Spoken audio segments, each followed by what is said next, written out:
Ya Habibi ya Muhammad ya arusa khafiqaini ya muayyad ya mumajjad ya imam al-qiblataini.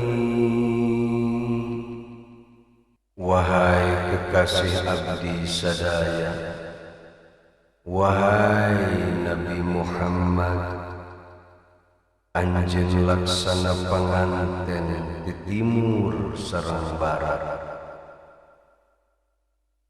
Wahai jalmi anu teguh, wahai jalmi anu agung anu selalu dipuji, wahai pemimpin dua kiblat. Alhamdulillah, urang masih kene tiasa ngalenyepan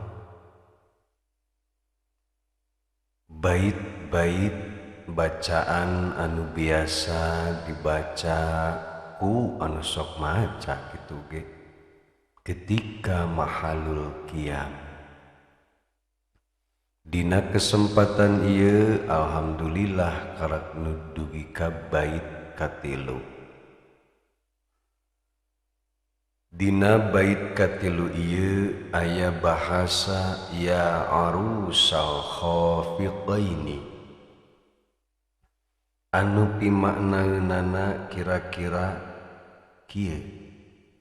Wahai Rasulullah, anjeun laksana atau ibarat panganten di timur dugi ka barat. Naon maksudna Kanjeng Nabi Muhammad sallallahu alaihi wasallam diibaratkeun panganten? Saur Syekh Nawawi rahimahullahu taala, syubbiha sallallahu alaihi wasallam bil arusi alladhi syabaha sya'nuhu sya'nal malik.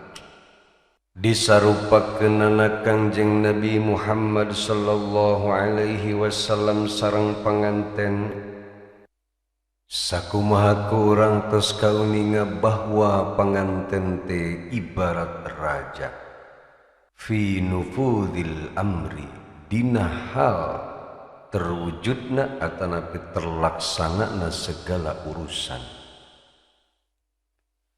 Apan orang kitu ketika jadi panganten mah beuh hayang naon diturutkeun, didandanan, digiringkeun, jangan heueuh eta urang baheula pan kitu meureun keur kawin. Make baju anu alus, didandanan sarapih-rapihna, wa wujdanihi ma yuhibbu, jeung mendapatkan apapun yang dipikat cinta. Urang resep naon, urang hayang naon dibikeun kepanan ku calon mitoha oge. Weuh si kasep teh si bager teh cenah hayang bakakak dijieunkeun bakakak, cenah hayang itu dijieunkeun naon wae dilayanan keur jadi panganten mah beres we jadi panganten lain deui urusanana. Eta mah urang. Kanjeng Nabi ge diibaratkeun panganten teh seperti kitu. Ketika lahir Kanjeng Nabi semua menyambut Rasulullah sallallahu alaihi wasallam. Semua hayang melayani beliau, patuh turut ke beliau. Dan anu luar biasana, kelahiran Rasulullah sallallahu alaihi wasallam disambut bukan hanya ke manusia, tapi seluruh makhluk menyambut beliau. Masya Allah, hari urang keur lahir sanu nyambutnya perasaan eueuh. Disambutna Rasulullah sallallahu alaihi wasallam ku berbagai makhluk.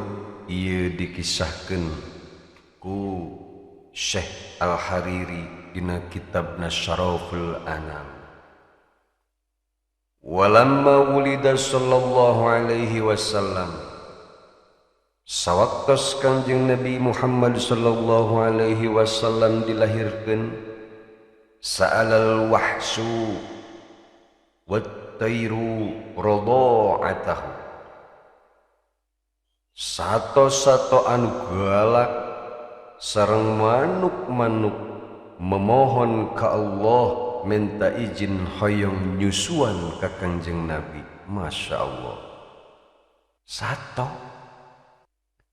ante diberi akal sempurna ku Allah seperti manusia, ngejerit ka Allah hoyong diberi kesempatan menyusui sareng hoyong dipasihan kesempatan ku Allah pikeun ngurus ngerawat Kanjeng Nabi Muhammad sallallahu alaihi wasallam.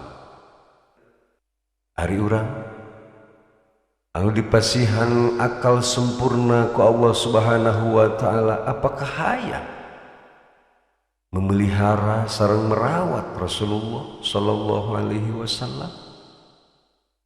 Banget lamun teu teh. Apa rencana Kanjeng Nabi ge geus eueuh man kumaha ngarawatna? Merawat jasad Rasulullah sallallahu alaihi wasallam memang tos teu aya kesempatan deui pikeun urang. Sebab Rasulullah sallallahu alaihi wasallam tos teu aya di alam dunia. Tapi lamun urang bener-bener cinta ka Rasulullah sallallahu alaihi wasallam jeung bener-bener hayang merawat Rasulullah sallallahu alaihi wasallam, maka orang wajib merawat, menumbuhkan syariat-syariat Rasulullah sallallahu alaihi wasallam dengan cara daek mamatahan budak ngajarkeun ngaji, daek ngalaksanakeun parentah Kanjeng Nabi dan lain sebagainya. Etalah cara orang ngarawat Rasulullah sallallahu alaihi wasallam di zaman ayeuna. Kunaon sih eta manuk sato kuat mereka berebut ngadoa ka Allah Subhanahu wa taala hayang ngurus, hayang ngarawat ka Kanjeng Rasul, liyanala syarafahu wa ta'dimahu, sebab hayang mendapatkan kemuliaan sareng keagungan ti Rasulullah sallallahu alaihi wasallam. Maka moal diragukeun deui, teu diragukeun deui siapapun anu daek meneruskan syariat Rasulullah, anu daek meneruskan perjuangan Rasulullah bakal mendapatkan kemuliaan sareng keagungan ti mantenna. Allahumma sholli ala sayyidina Muhammad. Maka beruntunglah bagi jalmi-jalmi anu daek neruskeun perjuangan Rasulullah, baik melalui dakwah, baik melalui pengajian di majlis-majlis taklim. Beruntunglah beliau, karena janji Allah, orang-orang tersebut akan mendapatkan kemuliaan sareng keagungan ti Rasulullah sallallahu alaihi wasallam berupa syafaatul uzma di yaumul qiyamah. Ketika lahir Kanjeng Nabi Muhammad sallallahu alaihi wasallam, bukan hanya manuk, bukan hanya binatang buas, bahkan wasa'alatil malaikatu tarbiyatahu, malaikat memohon ke Allah hayang ngurus, hayang ngarawat ka Kanjeng Nabi Muhammad sallallahu alaihi wasallam. Masya Allah, orang-orang anu tahu keagungan Rasulullah sallallahu alaihi wasallam sareng anu menerima kehadiran Rasulullah sallallahu alaihi wasallam dengan hati nu pinuh kerelaan sareng keriduan, pasti bakal berlomba-lomba untuk merawat beliau. Sakumaha tadi tos dicaritakeun, sato, manuk sareng nu lainna berebut, termasuk malaikat oge hayang tarbiyah, hayang ngurus, hayang ngarawat ka Kanjeng Nabi. Makna tarbiyah ti dieu saur Syekh Nawawi nyaeta masihan makan ngahuapan Kangjeng Nabi sareng ngabaringkeun Kangjeng Nabi karena naon eta karena seluruh malaikat hormat takdim ka Rasulullah sallallahu alaihi wasallam.